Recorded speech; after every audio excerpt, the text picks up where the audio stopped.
coders, welcome to my YouTube channel. Today we'll see the next question in our LeetCode 75 list.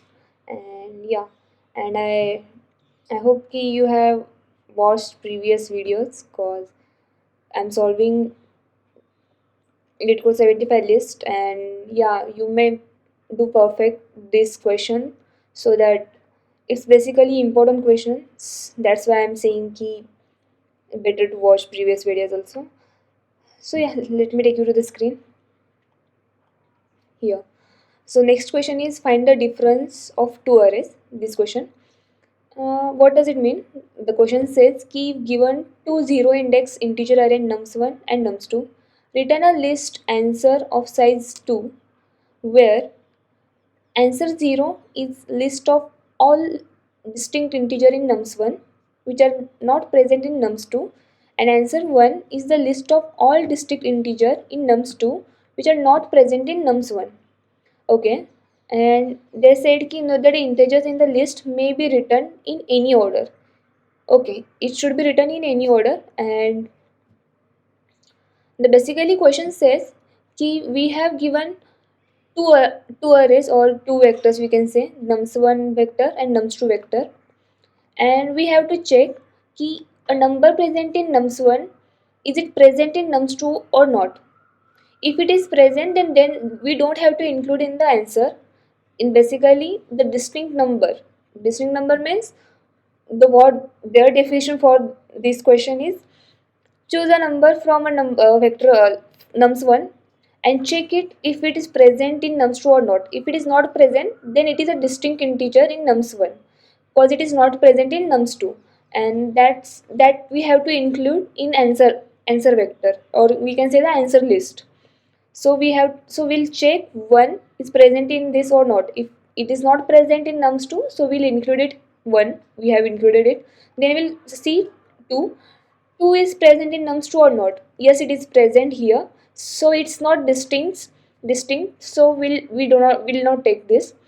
And we'll check 3 is present in nums2 or not. Yes, it is not present, so we'll include 3 in the answer. So for answer 0, the list at the 0th index for the it will basically vector of vector, and the first vector will be 1 and 3.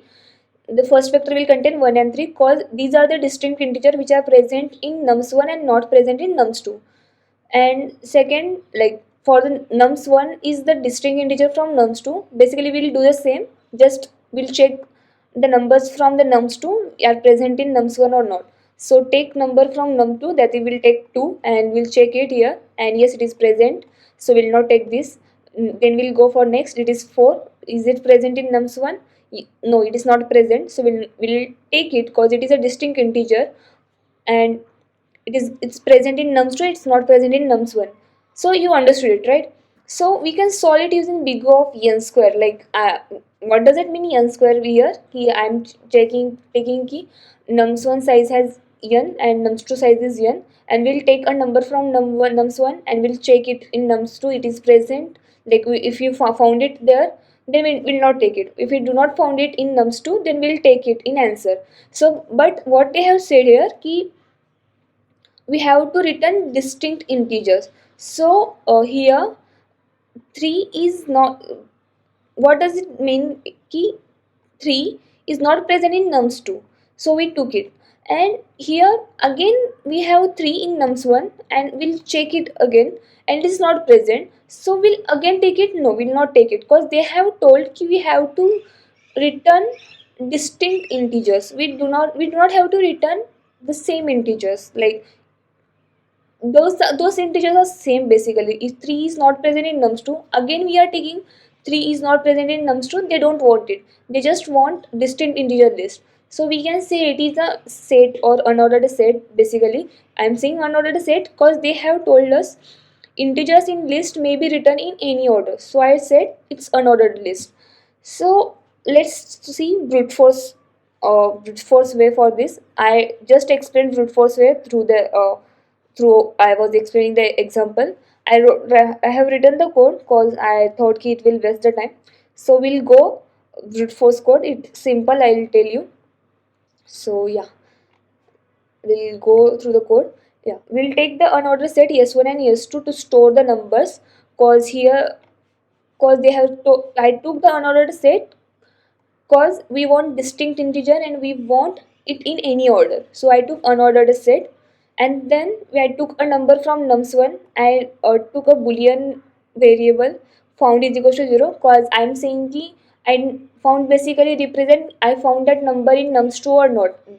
So I found it. No, I'm not. I didn't found it till it. But when I'll start the traverse nums2, take a number from nums2, check it if I is equals to j, that is a number from num1 and num2 is are they, if they are equal. If they are not equal, then go like check next number. If they are equal, then mark if yes I found it, that found is equals to 1, and break that loop. We'll break this loop and we'll check ki after traversing all the numbers in this vector, or when we found it we'll break it.